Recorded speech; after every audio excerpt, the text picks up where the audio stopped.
Hi, guys. Welcome to the Clarion Call with Jen and Jean. We are so honored to have you with us today. It's really wonderful to see you on the other end of this transmission. So I'm Jen Synder, author of the HMS Logbook and counselor for teenagers. And we're just welcoming you to our very organic conversation. Take it away, Jean. Hey guys, how's everybody doing? I am Jean Atman. I am a transformational coach. I help people get out of their own way. Those that are stuck, I help them to move through any blockages, any repeating patterns and programs that are keeping them in the old ways of being, to kind of free them into coming into a better way of living. So that's kind of my little spiel. Yeah, Jen and I are here today to just kind of talk to you guys, and we tend to share a lot of information. So we thought we would share it with you as well, because we feel like it's so informative and insightful for each other. So we decided to share a little bit of that. So I'll turn it back over to Jen. She's got a little bit more to talk about with that.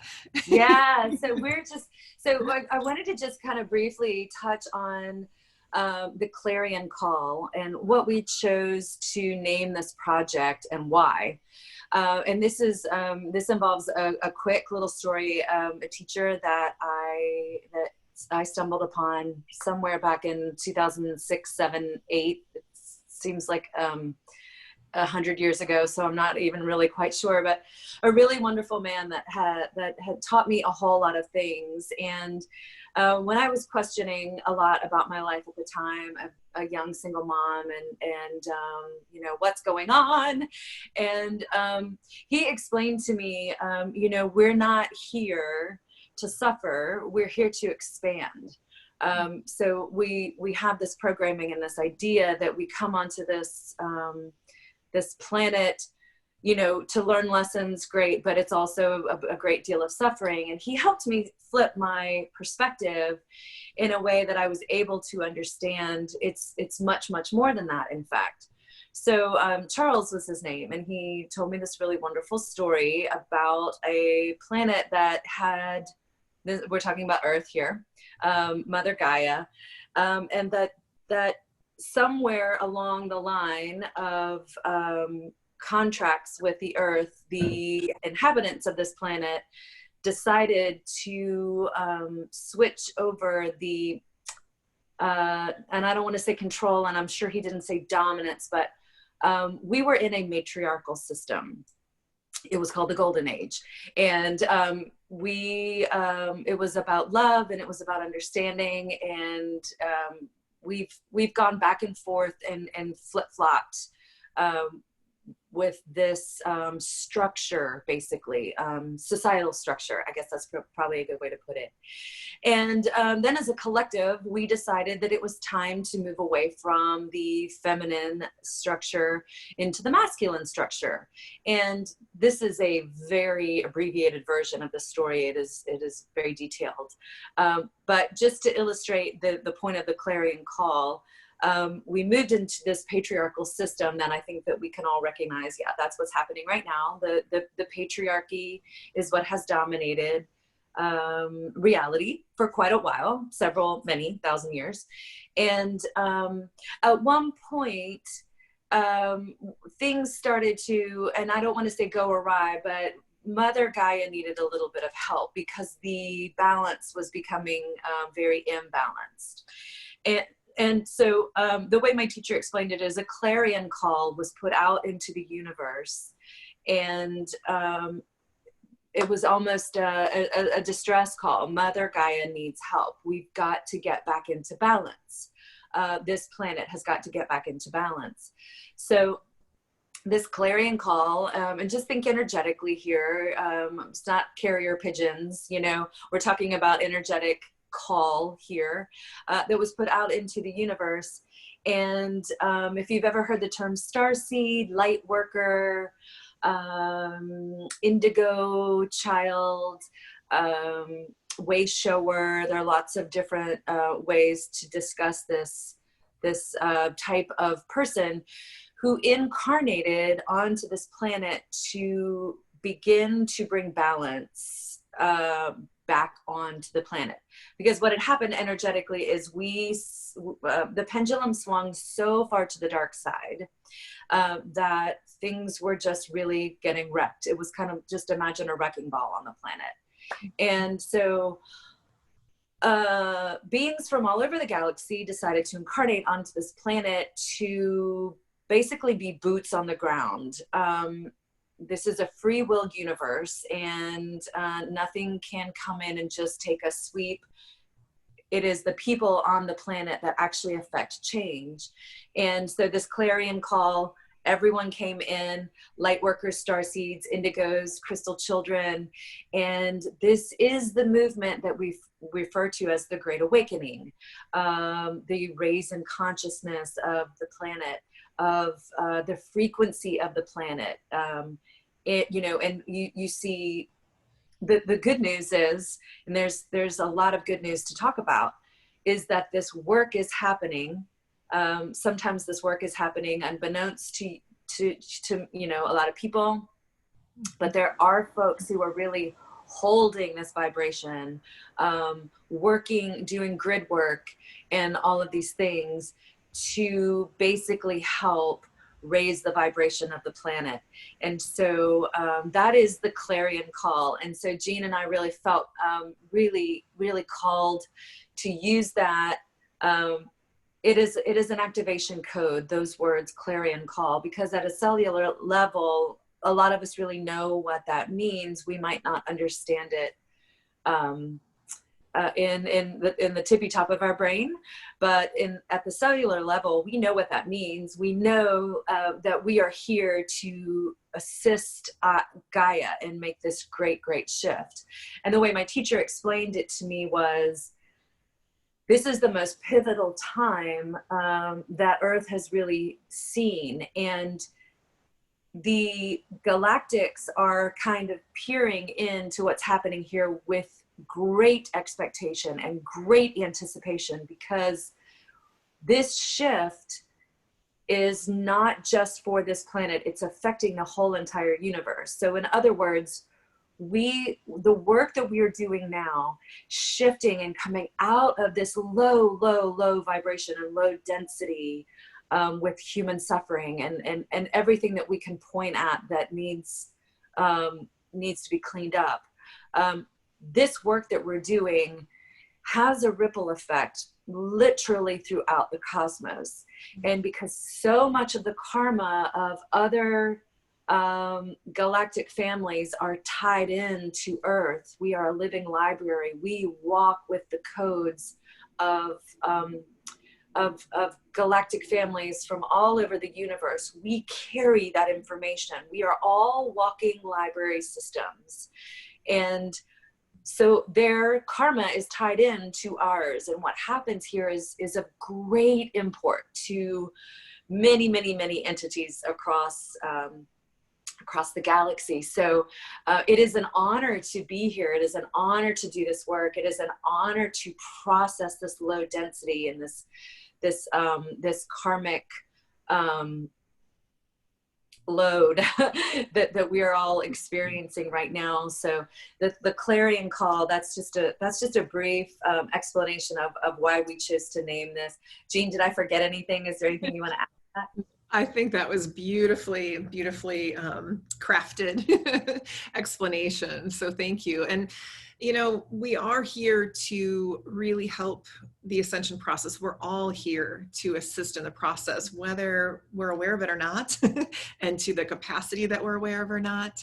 A lot of people are experiencing these, ascension symptoms and going through all the motions, but we're noticing that a lot of people might not be aware of it.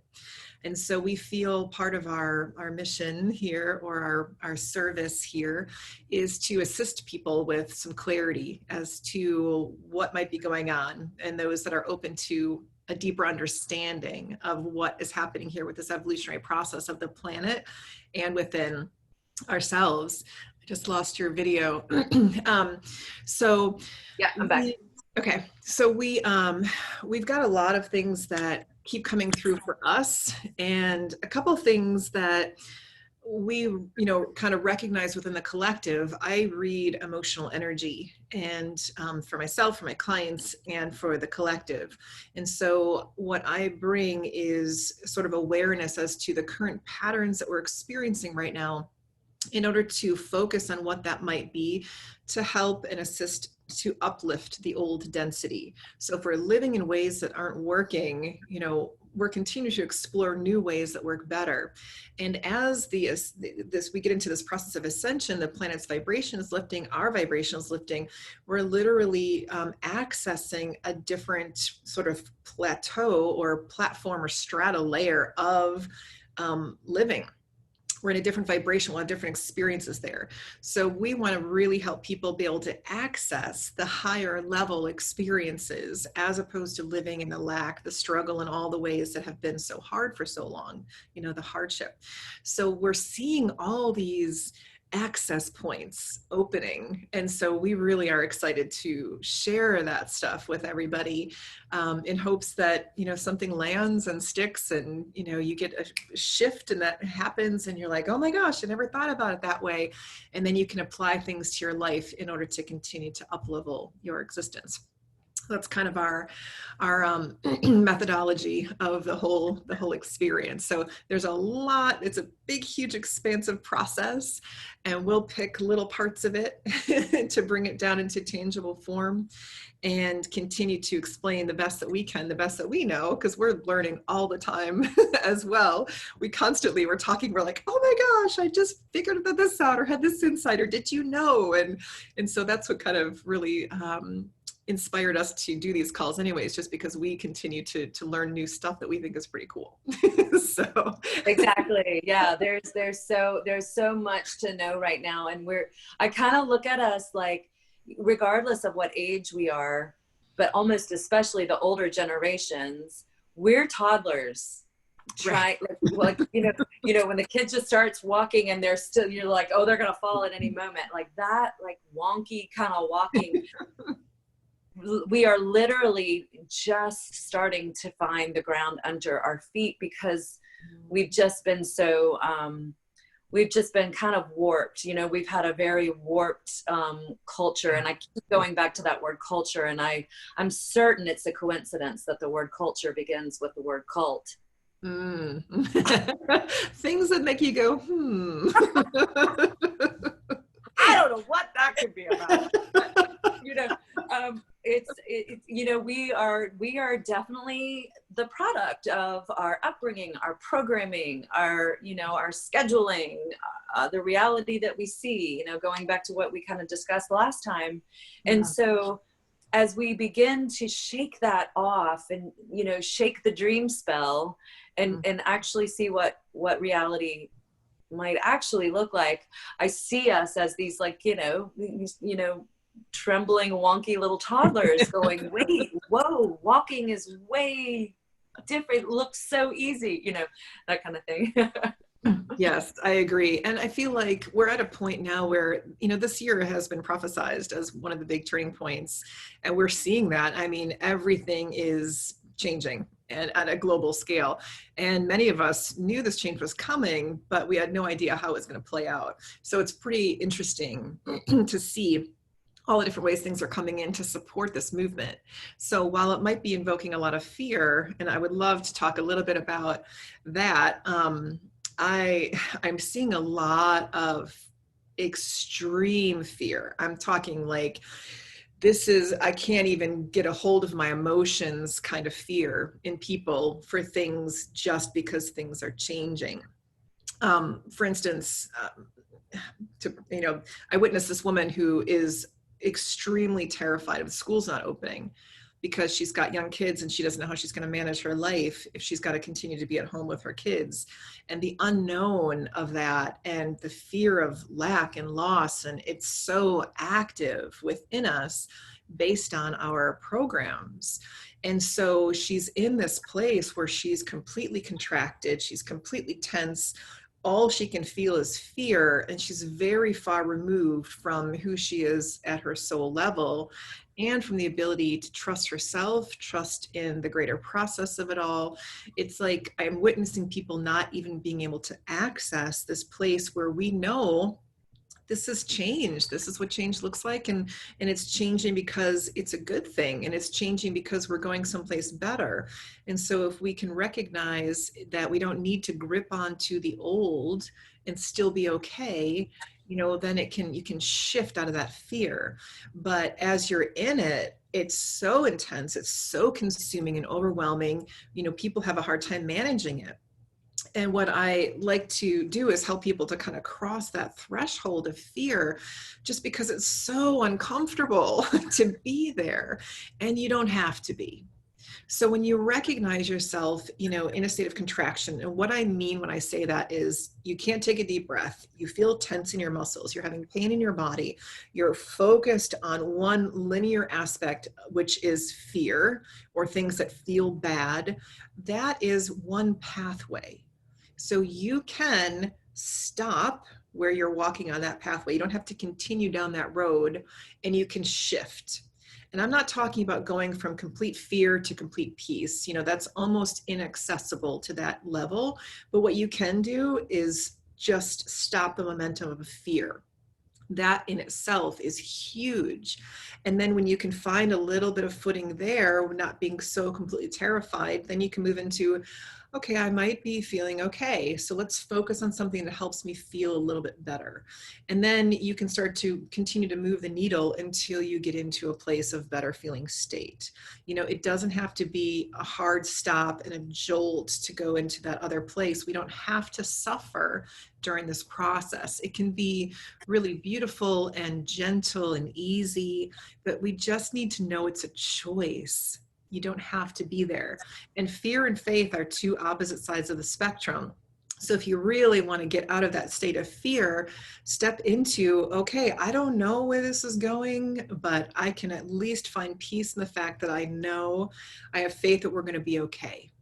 And maybe you don't feel like we're going to be okay. Maybe you feel completely terrified yet, but allow yourself to feel, what does that even feel like to just be okay? Can I entertain the idea that I might be okay? Yeah, I could maybe access that. Great. Work within that place. You know, don't try to push yourself or spiritually bypass anything just to pretend or to be positive or all those things. You know, a lot of spiritual people think we're positive all the time. It's not, it doesn't have to be that way. It's not, we're bright and shiny all the time. Sometimes we're in it. Sometimes we're in the dark. We're in the depth. We've got like these dark night of the soul places coming up, all this deep purging of emotional wounding. But if you can be in that space and know that this is purposeful and you're going to be okay, you know, allow yourself to feel what you feel, but sprinkle in a little bit of faith that this is part of the process and we're all moving in that direction together. And so as a huge collective wave is happening, the more people are in it, the faster and more efficiently it'll move. So see that, you know that you're not alone in this. Everybody's moving in this direction where it's going to serve the whole. So, you know, feel peace within that. Know that, you know, there's other people in it as well. Oh, isn't that such an important lifeline? I'm not alone. And so much of what we have seen this year has really reinforced that false narrative, right? Yes. You're alone, you're, you know, I can't even use that Q word, and I can't even use that L down word. You know what I mean? Yes. Those words negative. That word play over it. Yeah. Over it, right?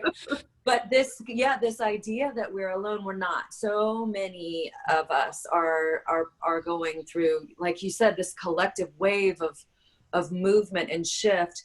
Mm-hmm. And the harder it's like trying to hang on to water. You know, you cannot hold on to water. That's just one of those wonderful metaphors. I think that might be Alan Watts or something, but, you know, or when you try to swim by holding on to water, you float, you let go. It's that, the simplest terms and phrases that just seem so pointless and useless, but really when you just stop, take a breath, because you're right what you said, that these that fear is paralyzing. Make no mistake. Yeah. You can literally become paralyzed if you allow, you're there. Yeah. At some point, it is a choice. I stay here, or I make a move. I take an action step. If that action step is, oh, I'm going to take one deep breath. That's all you can think to do. That's brilliant. That's the first step, right? Okay, now I'm going to take another deep breath. I love the way you break that down into, you're not going to be able to flip the switch and just be like, oh, okay, now I'm happy, because that would be weird, right? Yeah. So we want to take easy, manageable steps, and it's not a 5-minute fix. This is a process. It's not. And the other thing that's coming through regarding that is it is a step-by-step process. We need to just take one step in the direction we prefer to go. It's, and then take another step. But the easiest way to do that, and I've been playing with this, so it's been really fun. I love to play with what happens when we do this, what happens when we do that. And like, oh, I'm not doing that again. Or yeah, that kind of worked, but let's just see what happens. And so that's like the experimental psychologist in me. But in my dreams this past week have been literally on repeat, where I wake up and they continue to pipe in the same information about how we're creating life right now. And it's not how we once did. So we all understand the concept of the law of attraction, like attracts like, conceptually we get it. We're like, okay, so if we feel like we already have that thing, then we're closer to actually having it, right? We get the concept. But what I'm seeing is we don't know how to practice that. We get it, but we don't get it. And this past week with these dreams that have been coming through, I finally get it, and I thought this whole time for the past, 2 decades, I'm like, I get that. Yeah, I understand the concept.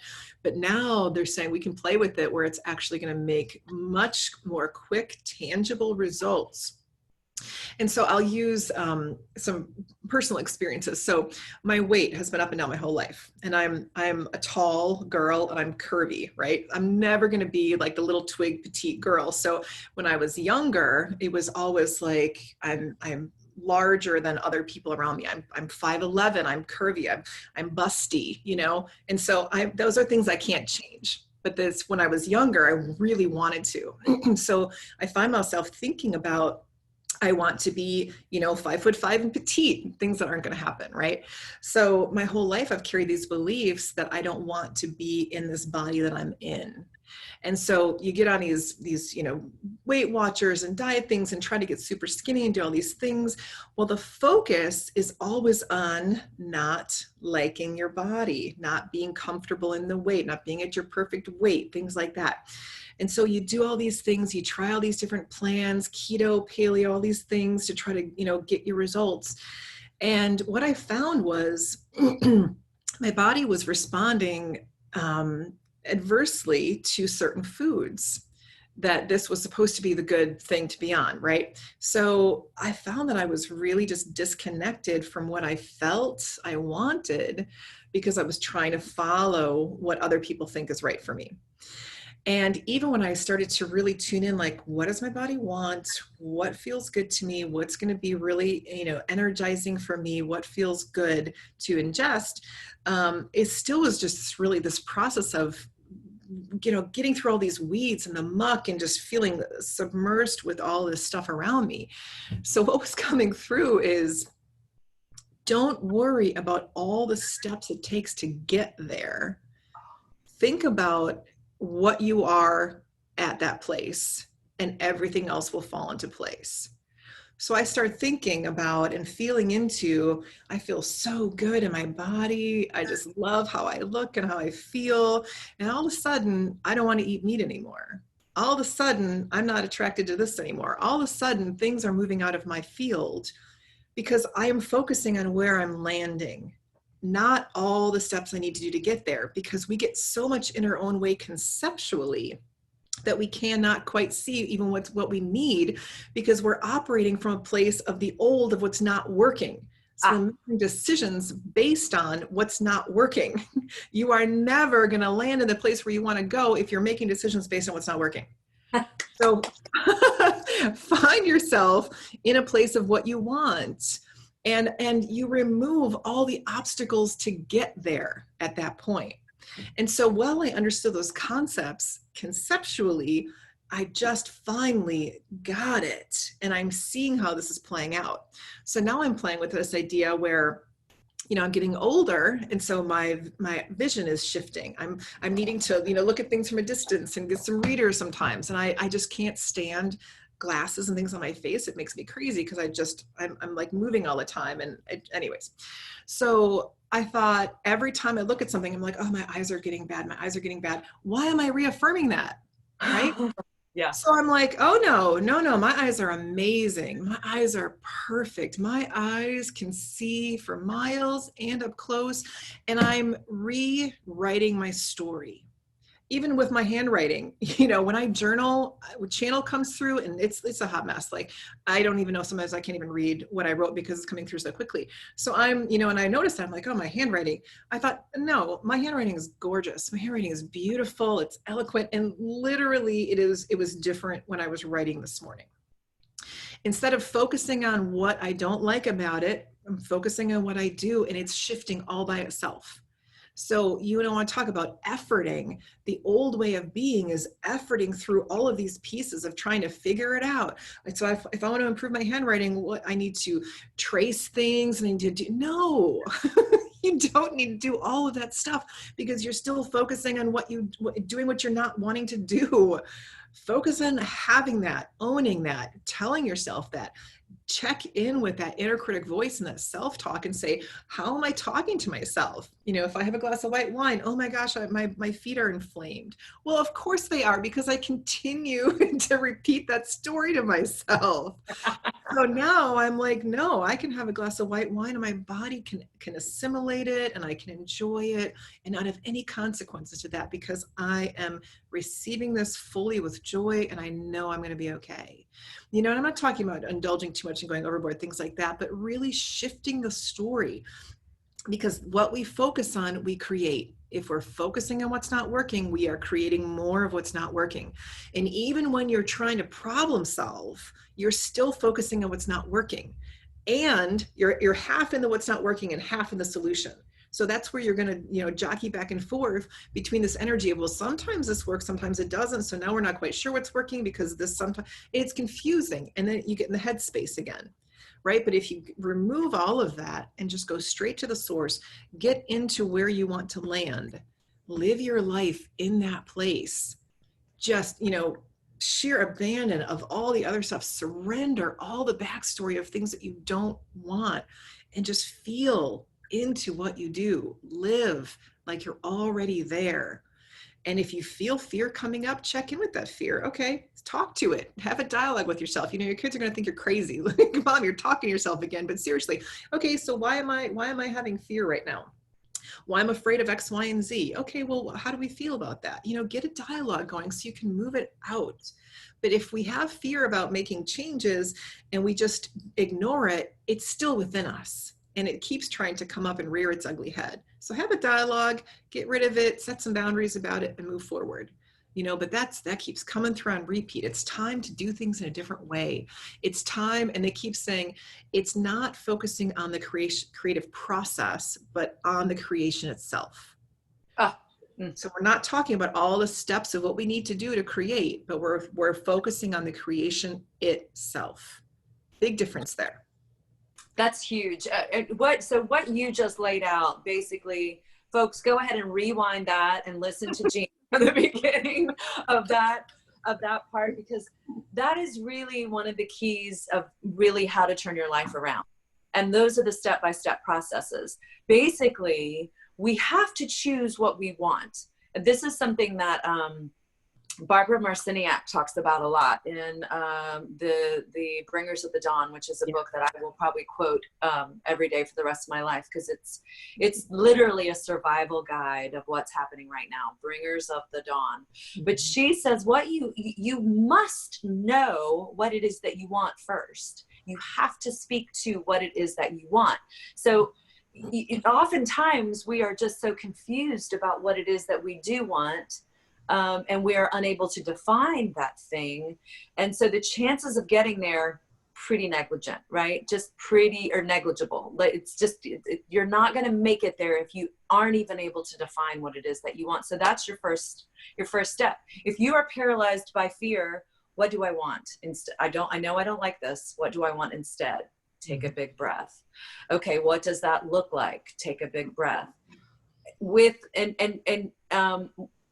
the important thing I think also to reiterate there is you cannot know the steps that it will take to get there. You can, I'm going to define, I very rarely will define a situation and say, this is the way it's going to be. But if you can just get used to that idea, I don't have to know how I'm going to get there right now. I don't need to know the steps. They will become obvious to me the minute I start walking in that direction, right? But if I don't even know what direction I want to go, there's no way I'm going to know how to get in that direction because I can't define the direction, right? You got to pick a place. You got to pick a point on the horizon, whatever that looks like, right? Yes. Yeah, everything. I was just so activated by all the things that you just said, and there were a couple of other things that I wanted to reiterate, but they're out there. Well, it's but that was powerful. To bring that in what you just said, getting to where we're going, think of it as, we live on the East Coast. If we want to go to the West Coast, we're going to need to know where our end point is, where we'd like to be. Right. And so if we don't know that, we're detouring all over the place. I mean, we might up into Canada, down to Mexico. We don't even know where we're going. And it takes so much longer. Sure, it's a fun journey and you don't know where you're going to end up. You'll have all kinds of experiences. Some you may want, some you may not want, but you really can direct your course if you know where you want to go. It's such an important point, Jen. Thank you for bringing that back around. You have to know where you want to go. And even to do that, to create something and just write or talk to a friend or your lover or whatever. What does the perfect day involve? What does that look like? And even entertain what that might be. Because unless you know, you cannot create that. You just keep creating what you've already been creating, which is something that a lot of people don't want. Exactly. That is our default, is to create the thing that we don't want because we're always thinking about the thing that we don't want. Yes. Yeah. Abraham Hicks says, if you want to change your life, you got to figure out where you're going and then think in that direction, speak in that direction, act in that direction, and never again look back at where you have come from, because you charge that energy when you do that. One of the things that exercise that I kind of went into detail in our last video of our July 5th video about imagining your perfect day. I encourage my students to do that every day. If you have time, that's not always possible, but because one of the most profound, just kind of for me, earth-shattering things that I discovered when I started working with the kids with this exercise, 17-year-olds, 15-year-olds, when I would ask them that question and we would kind of dialogue about it before I would take them into the visualization, guess what? The most common thing that I heard was, I don't know what I want. Mm-hmm. And I'm thinking, these kids are in their prime creative time frame where you would think that these kids are always imagining and going, okay, this for college, and then I want to be this and I want to do this. But these kids had such blinders on and they were so head down. No, what they were thinking of was, I have an algebra test tomorrow. I have this homework is due at this time. I have to do this for my mother. Like they are already burdened We are burdening our children with all, you know, all of these things that have nothing to do with creativity. They have nothing to do with them imagining the life that they want. So when it comes down to thinking, what does my perfect day look like? It's shocking, Jean, but these kids are just going, and you know, and then when I took them through it and said, okay, I'm asking questions. Well, what does this look like? And you know, you of course you have a butler. You're not cooking, so you know there's a chef in the kitchen, and of course there's a butler, and of course there's like sterling silver tray. What's on the tray? You know, like I had to realize I had to get down into the detail with them because the imagination has been so stunted, locked down into this just very forgotten, tiny, small place in our body that it really took a lot to bring that back to life. But yeah, we got to know what it is we want. Stop, you know, just at the end of this video, or just pause right now and just sit there and think, take some deep breaths, stick some lavender oil under your nose, whatever it takes, get yourself into a moment, light a candle and say, go through that. What do I want? What do I want right now? What do I want in 4 years? And it's not about setting goals. We're not talking about none of those words. Those words do not apply here. Right? We're talking just what would light me up? What would make me feel expansive? What's going to make me jump out of bed in the morning? What does that look like? Right? Yes, exactly. And even I love how, you know, we talk about not getting into the details of the pain, things like that, because it reactivates. But this, like you said, is all about the details. What does that look like? What do your, you know, sheets feel like? What does this food taste like? What view do you have?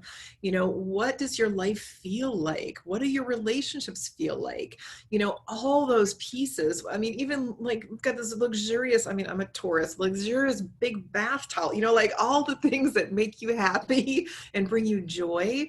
Think about what those are.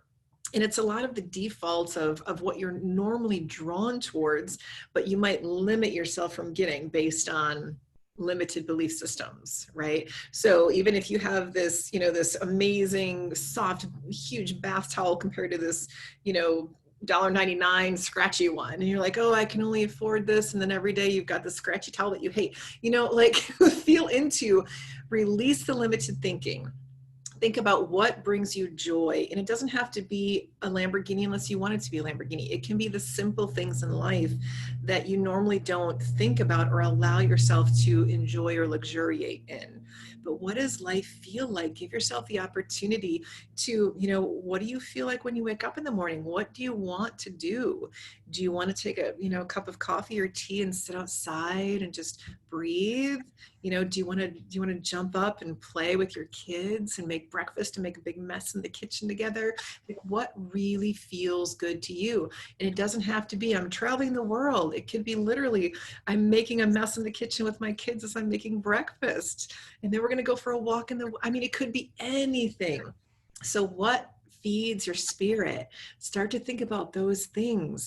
And the more you can identify with them, the more you can reach them. And the more they reach you. This is not something you need to chase. This is not something you need to create with external resources. You need to feel it. And when you feel it, you become it. And the universe brings that in amazing ways. You don't have to worry about the details, like Jen said, of how you're going to get there.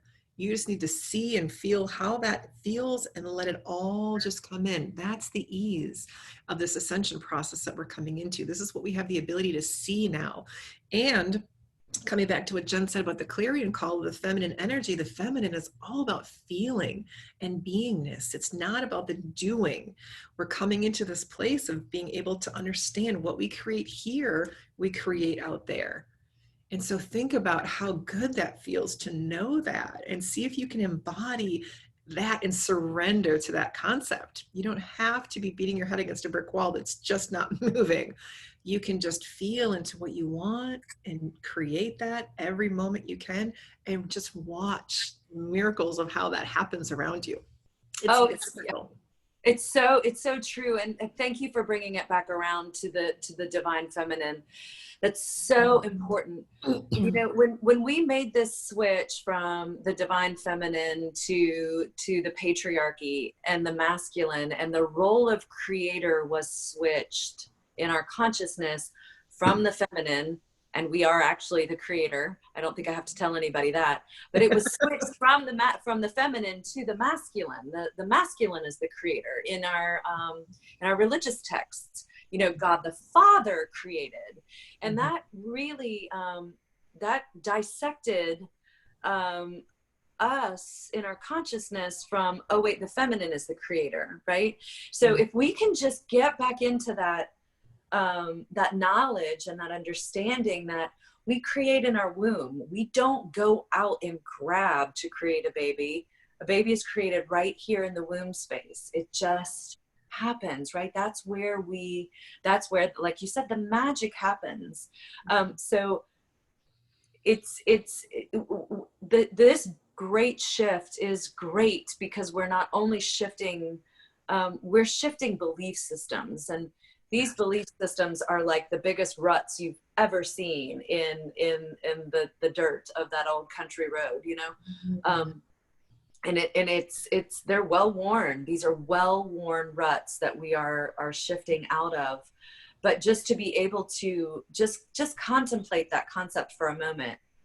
Oh, I create right here. So being in the space of gratitude for those things that you can pull in with your magical feminine energy, that's not this, but this receiving energy. It's just such an important shift to make. And if you just kind of wake up every day and maybe do a little journaling exercise to set the dial of your day, the tone of your day, the mood of your day, to that that concept and that idea of, today I choose to create, today I choose to experience. I am the creator of my experience. And men and women, we all have a divine feminine aspect, and we all have a divine masculine aspect. So I'm speaking to everyone here. It's not just, you don't have to have a uterus to create. We all, this is the power of right now, right? We are being, what we don't realize is at any moment, there is a magic wand hovering right beside you. All you have to do is grab it, right? Think about what it is that you want. Grab that magic wand and begin to create. Begin to give thanks for that thing that you might not have yet. Begin to give thanks for that thing that you don't know how it's going to come. But step one will become obvious the minute you get out of contracted, constricted, and I can't breathe, and you relax and you expand into the energy of having that bounty and that abundance, and it comes your way. You can't like stop it once you get that flow going. And that's about the flow, right? The flow of energy. Totally. I have to expand on what you just said. It's so potent, is the difference between when you're in contraction and expansion. When you're in contraction, what happens when your field gets tight, anything coming in is going to deflect off of it. And you won't be able to even receive. So like when Jen said, when you can feel expanded, and what does expanded mean? It means like relaxed. It means taking a breath, bringing some life force into your body. It means feeling okay in the moment. When you can do that, when you get out of survival mode and you come into a place of I'm okay, you can create from that place, you can receive from that place. You know, Joe Dispenza talks about this a lot. When you're in survival mode, you know, and you've got a T-Rex chasing you, you're not going to sit down and create from that place. You're going to bolt. The only focus is survival. So when you're living in chronic survival, you're in contraction and you're not in a space where you can cultivate easily and create easily. But anything you can do to bring yourself into a better feeling state is very helpful in the creation process. And when you can, like you said, focus on gratitude and things that are already present in your life, continue to shift on those things that you can feel their truth. And it's like, oh, you start to focus on what is working, you actually create more of what is working. You shift the mindset, shift the perception. It's such a powerful practice. And the more consistently you do it, the more quickly the shift happens. But it's just a practice, it's just practice. It's true. It's retraining the brain. And you said something earlier that I wrote down, the consistency of shifting the pattern. And that's really, I think that, like I said, Jean, that's a headline. That's really important because, we get it. We're like, oh yeah, that's a great idea. I'm going to do that. And then by Tuesday, you've forgotten it. So, really, it's a good idea to remember that our belief system is ingrained. Think of those old country ruts that are just very, very persistent and stubborn. So what does it take to get rid of that? Well, I got to work at it every day. I got to work at it every hour. Whatever that looks like for you, but it's a consistency of just flipping from this is what's not working to this is what is working, and then having that gratitude, because that energy of gratitude, it is one of the quickest game changers that I can think of that will help you move up into a higher level of frequency, a higher frequency than where you are. And if that just means, yep, I've got running water, I'm grateful that I have running water, because what can I do with running water? Well, I can take a shower, right? And boy, that would suck if I could not take a shower. Some people in this planet cannot take a shower. So wow, look at me. Look at how lucky I am. I can take a shower. I can get a glass of water to drink. I can cook with my water that comes out of my faucet. I have the money to pay my $35 water bill. Wow. That is something to be grateful for. And then from that perspective, then you can start looking around and be like, oh, actually, yeah, okay, I have a car. Might not be my favorite car, but I have a car. It will get me there. I have a roof over my head. I do have people that I can reach out to if I need help. So we might not have all the things that we want, but when we get very present and real, I think that we can find a lot of things that we can be grateful for. And from that level of perspective, we can then bring in more things to be grateful for, because that changes us, our mind frame into to a position of abundance. Wow, look what I have. That's abundance. Well, look at all the things that I have to be grateful for. That is abundance thinking. And so again, the consistency of changing that pattern, the more I feel abundant, the more abundance I will draw to me. When we're driving down the street and you see somebody walking, don't think, oh, that poor thing, they don't have a car. Think, I'm going to send them a blessing, a silent blessing. Nobody knows it but me. It doesn't matter, but I bless that person. I'm sending that person wonderful energy and just sending them all the love that I can muster. Well, guess what that does? That makes you feel better. That puts you in that's an expansive action. That's passive, but boy, is it expansive, because now I'm blessing that person, which is actually blessing me at the same time. So it's that upward spiral that helps us move away from that contracted place, and then we become more expansive, right? Exactly. Anything we can do to continue that expansion process is really good.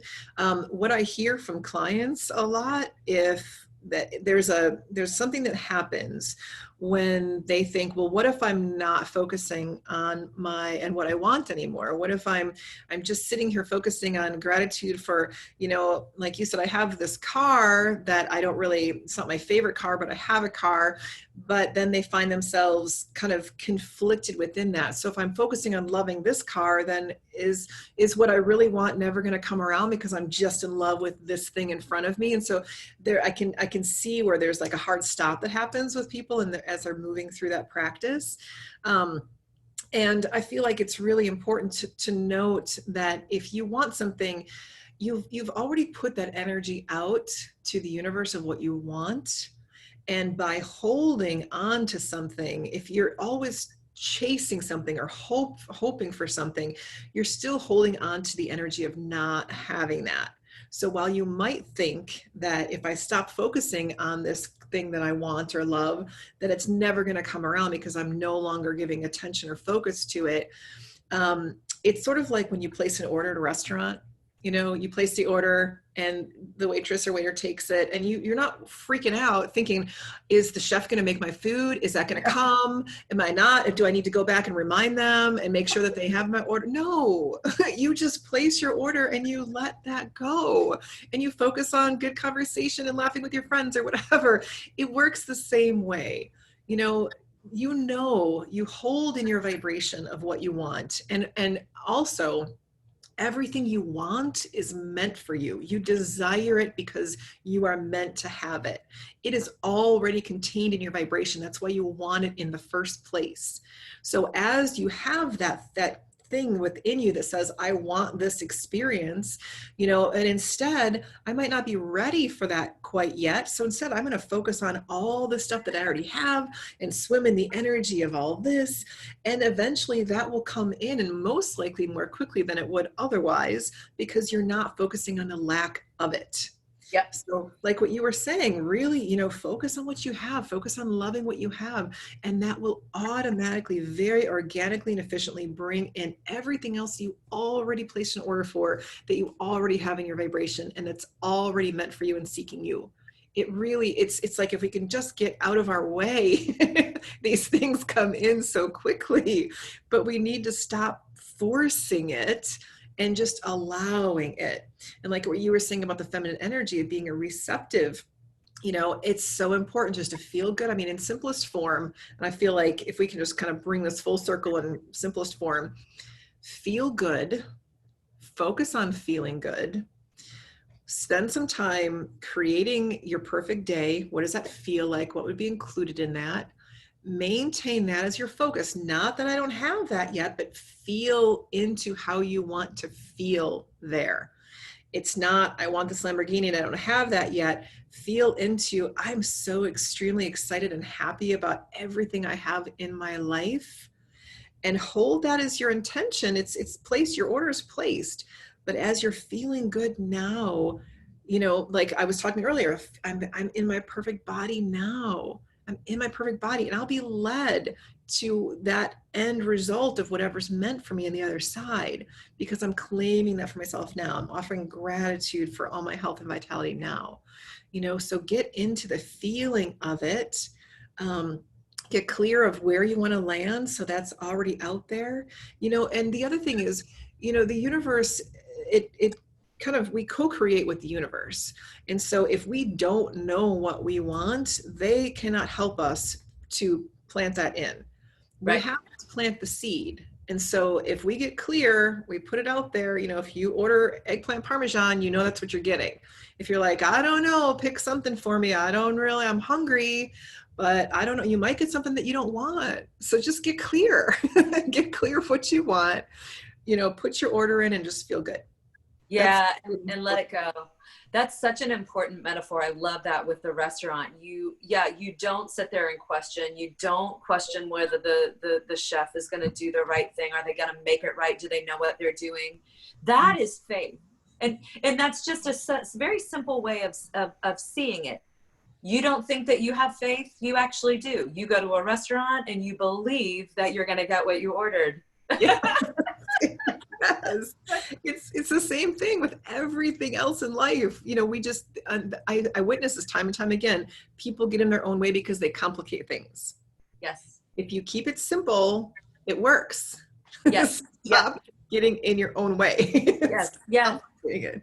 And the keeping with that ordering the dish metaphor, I think it's also really important to say that, if you order the eggplant Parmesan and you are insisting that it be exactly like your great grandma Baba whatever, from the old country, her eggplant parmesan, if you define it to that degree, you're likely to be disappointed. However, you make your order, but then you also relax out of the details. You say it's going to be eggplant parmesan. Maybe it's not going to be plated with vegetables and a smiley, whatever, but it's going to be eggplant parmesan. It's going to be the right thing for me. So I think that's another important aspect or variable of this concept as we encourage you to step in and make room for this line of thinking is, order the eggplant parmesan, but don't narrowly define what it's going to look like on the plate, that it's going to have exactly 14 micrograms of nutmeg that will harken back to the old, right? So just have some room. Like, don't be incredibly detached to what the plate looks like. You're going to get the eggplant parmesan. It's going to be great. And just relax out of the details and learn to be, just don't be so attached to a snapshot of Bubby's blah, blah, blah, Yeah, exactly. And to know that, to know what you want and to feel into this is going to be amazing, and to project that energy out of this is going to match wherever I am right now. Yes. And it's going to be amazing. And I'm just ready and excited to sample this thing. It's perspective a lot of times. If we go in, like, even it's crazy because when I make food, if I'm not in a good mood when I'm making it, it's terrible. I had to dump some things the other day because I don't get angry too often, but all this stuff is purging out. And I was just like, I had like a 20-minute window of like, and I was making something and this thought came through, it's not going to turn out well. And it didn't. And I ended up dumping all of it. I'm like, I knew that I should have just walked away. But when I'm feeling good, I'm all excited and happy and music's on, I'm cooking. It's like, it's amazing. It really makes such a huge difference. Everything we create based on how we're feeling. And if you want to play with that, bake some cookies when you're angry and bake some cookies when you're happy and see what happens. I mean, it's so telling. It's so true. The energy, everything that we create is infused with the energy that we embodied in that moment of creativity. You're so right. That's so important, Jean. Like, we really it's about taking accountability and responsibility for the good use of our energy, right? Okay, so you said, and obviously that happened, especially right now, this year is just, there's plenty to rage on. So what if you said, what I should have done is just stepped away. What would you recommend, like maybe a couple of things to just release that energy? What would you do? What would you do differently? What would you recommend? So I was recognizing I was being triggered by something, and because I'm stubborn, I was like, I'm doing this now and I don't care if I'm just going to do it anyways and push my way through. So I know better not to push. I know better, but sometimes I get that I do have a pretty big rebellious spirit in me. So even when I know better, I have this, like, the rebel wants to come through. So I was being a rebel with it. And so if I was really honoring myself and what I needed, I would probably, check in with myself and say, okay, why are we angry right now? Why are we triggered right now? And take some time with myself and those emotions that we're surfacing to give it a voice and to see what's going on there, as opposed to just ignoring it, feeling it, but not really looking at it or addressing it, and just keep pushing forward with what I was doing anyways. You're going to have to deal with this one way or the other. So if you can manage it when it first comes on board, then you can clear it out really quickly and not have it, sit there with you and sustain with you as you're trying to ignore it and still do something else. Because it's still like, hey, and like the irritating sister that keeps poking you to get your attention. It's kind of like that. So I would probably, be with it and say, why am I being triggered right now? It's really interesting. That's a big emotion coming up. Let's just take some breaths to move it out of my energy and see what goes until I feel better. And literally, even just walking through that process with you just now, I can tell whatever that was needed to be released, to let go. So it literally can be as simple as that. Identifying with what you're feeling, have a little dialogue with it if you need to, and just move the energy out with breath, with walking, with something different. But the more you can honor what you're feeling, the more quickly you can manage your emotions and heal them and move them outward, especially if they're not serving you. Right. But anger is a really good, anger is a great emotion. I've written an article years ago called The Gift of Anger, just because anger is an active emotion. It's requiring something. And typically it's attached to boundaries, so if anger is coming up, there's a boundary that needs to be set, and it's just getting your attention. So thank you for that, because I think that's a really powerful tool to help folks, because we're all dealing with this right now in some way or another. Something is got up all in our crawl, where a lot of us are up in our emotions right now, me included. It's been a very activating last couple of weeks, but what I hear and what I want to focus on is you're asking yourself questions. Yes. So that's okay. So here you are in your emotional energy body, and that feels, so you get that signal, hey, something is up.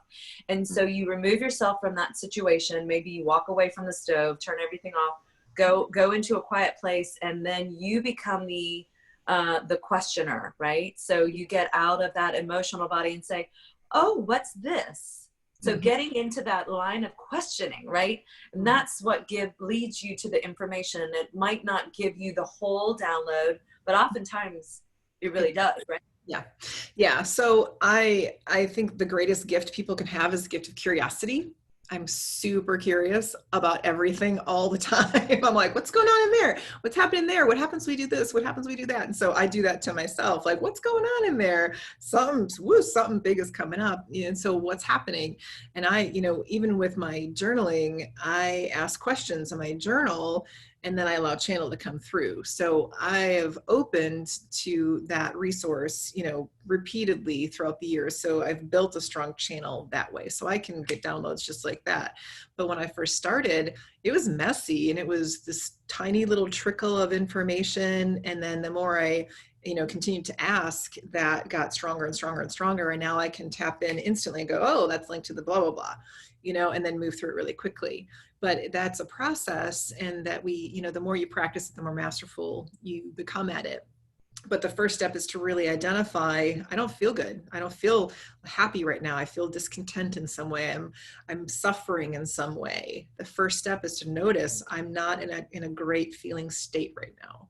So when you notice that, then you can start to make the shifts to change it, as opposed to just sitting in it, marinating in it, suffering in it. No one wants to be there. No one wants to be around other people that are there. Like, we don't need to stay there, especially in this vibration that we're stepping into. Yes, that's huge and powerful. And that brings us back so perfectly to one of the things that we talked about in the last video that I wanted to just touch on briefly.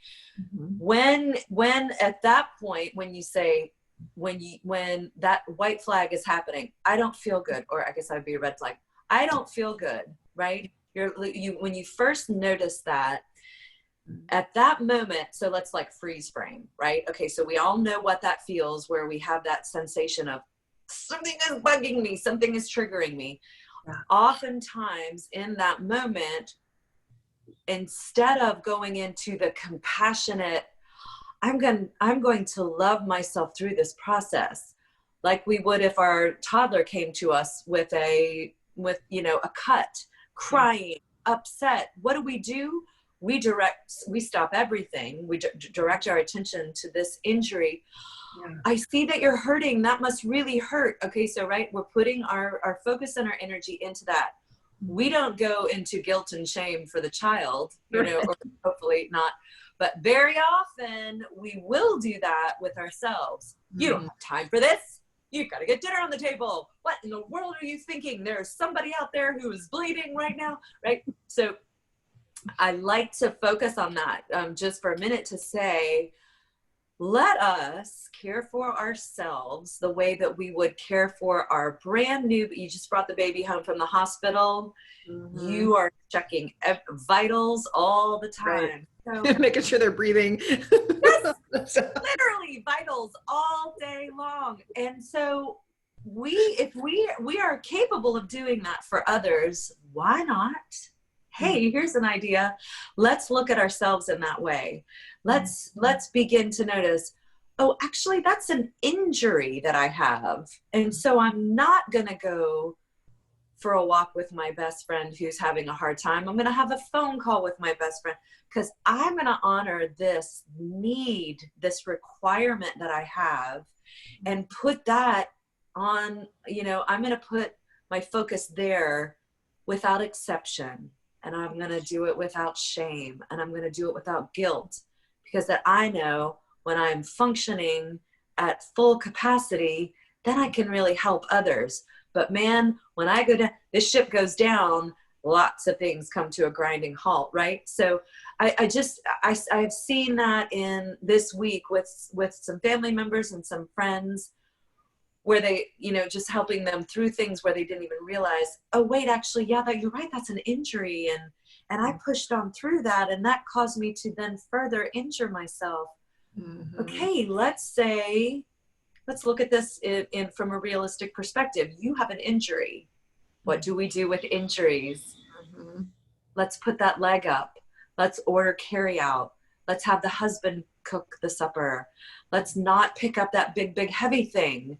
You're not at full capacity. Let's recognize when we're not at full capacity without shame and guilt, and then come up with the action steps to address that injury, etc. Wound, energetic wound, emotional wound, trauma, wherever we are.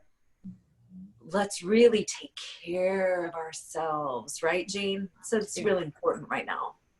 Exactly. And I think people are moving through a lot of expectations of others and trying to even figure out what they want. But, circling back around to what we talked about before, when you know where you'd like to be, where you're going, where you want to land, it's much easier to get in touch with those places within. And again, it's like taking steps to maneuver in that way, or as well as finding out, I really want to be here right now, and allowing that to kind of move around you and shift around you. But even just holding the intention, every morning when you wake up, I'm going to take ultimate care of myself today, and hold that as your intention, and just see how that plays out for you. Because you'll get little hits. If you set that intention, you're claiming that vibration for yourself, and you'll get little hits that come in and say, all of a sudden your neighbors want you to help them move or something, and you're like, oh, I don't think I'm up for that. And you'll get the hit more because that is against your intention. So it becomes even more clear what's not for you in that moment. And it might be, I can help you tomorrow, just not today, or whatever. But even just, again, getting super clear about what we want, then we'll be able to recognize things that don't match that much more quickly and easily. Yeah, that's so powerful. We can't take anything for granted right now. And I think that what we're realizing, and what this year has taught us with this total full stop of a lot of things, is, oh, wow, I was exhausted. We're learning things about the way we've been rolling that are not really for us, that haven't really benefited us. So as I see things ramping up, back up into not necessarily full swing, but that's what I've noticed this week is, 3 months ago, March and April, we were, everyone was like, oh, wow, taking a nap, working from home is great. I can take a nap. I really needed a nap. I didn't realize how exhausted I was. And so that was great. That was such a, for a lot of people, and I know that a lot of people are suffering as well, and their untenable circumstances that folks are finding in their home space. And for that, I have so much empathy and compassion for that. But for those of us who are in, living alone or whatever, and you're able to just slow down and really look at things, it's been really great, taking stock of what's going on. And as we're starting to ramp back up, I'm seeing, I'm kind of going, no, don't, let's maybe do a new way. Let's not go back to that. Boom, I hurt myself. Ignore injury. Boom, I'm running into the wall. Let's really incorporate the things that we have learned, and honor where we are in the moment. And that's really what it is. It's just about taking stock of where we are and honoring what's best for us to consequently honor what's best for everyone. Because when we take care of ourselves, we take care of the field around us, and that affects everyone on an energetic. It's funny because I can, as I talked to you before I started recording, I didn't get a lot of good sleep tonight, and I'm recognizing my energy levels like, ooh, okay, we're we're kind of needing a little bit of something. So I'm going to honor myself here and start to put a close to the call, just because, yeah, I'm feeling like I need a little sustenance, a little rest, and to kind of restore my own energy. It's funny when you bring your awareness to that, you're like, yeah, I'm really needing that. So I'm in Agreed. perfect, yeah, I'm with you. Example. It kind of just hit me like, wow, I really do. I think I do need to take something for my head. I do have a headache. Yeah, but it's funny because, again, even with this call, when we're focusing on all the things and sharing information, all that, it's so easy to put ourselves and our needs to the side. And then when we start talking about it and refocusing there, then all of a sudden we feel that. We're like, yeah, I didn't even realize I felt that way until I checked in. Because we just get so focused on where we're going, that we don't pause within the experience to say, do you need something? It's like talking to your favorite friend, your best friend comes over to stay with you for a week, and you're like, can I get you something? Are you hungry? How's your temperature? You really check in, and you're like the deep level of care that you take for that person. Right. And to just turn that back in and say, how are you feeling? Do you need something? Can we get you something?